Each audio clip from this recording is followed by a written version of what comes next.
doon sa baba, dagat talaga.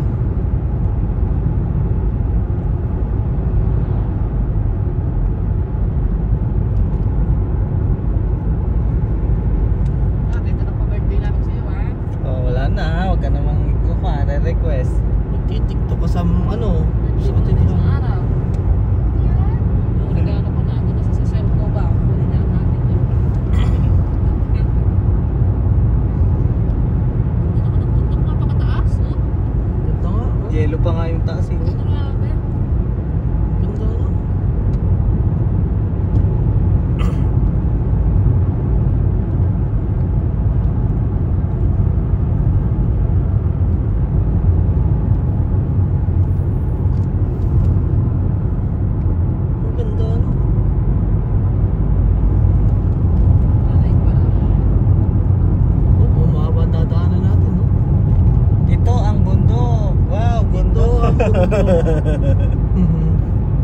Ito ang dagat.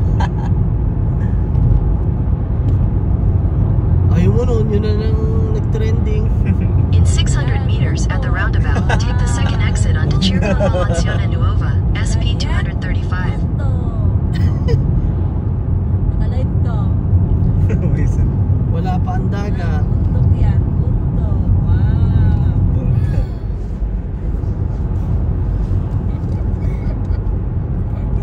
Ganda nun. May kuwebe pa yata doon. O ayan, may dadaan pa tayo. Diretso lang pala tayo.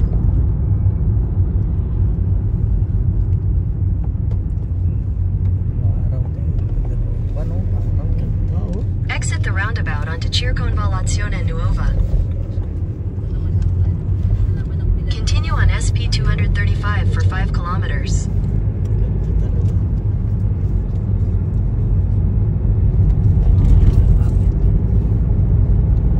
cable car. Malamig dyan sa itaas. Hindi kaya ng mga suit natin kahit naka-jacket tayo. Hindi na ano natin kahapon, halos ganyan na rin yan kasi may snow na yun sa tuktok eh. Oo, nag-i-snow pa. No? Ibig sabihin nakarating sakit nga sa tenga. Ibig sabihin taas na inakyat natin yung kahapon. Kaya masakit sa tenga. Mataas nga. Kasi nandun na tayo sa may snow kahapon eh. Paano ba kayo umakit sa mga buntok-buntok na sa Mount Everest? Ako, sakit siguro sa tenga. Kaya nga diba namatay yung isang nasa Mount Everest? Makikita mo naman yung mga bag nila nag-i-yelo. Ayan o, yan. O yung Manila Bridge. Birthday na. Last birthday mo na saan tayo? Switzerland. Ngayon, Italy. Ngayon, birthday mo ulit. Ulit kami sa Italy. Nag-enjoy lang. Wow, Italy. Wow.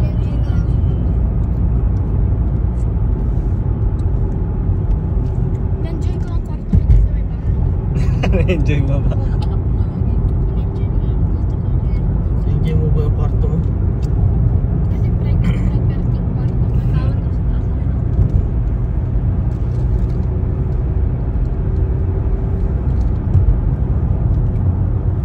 Ganda. Kasi private property yung kwarto. Nanonood. Wow.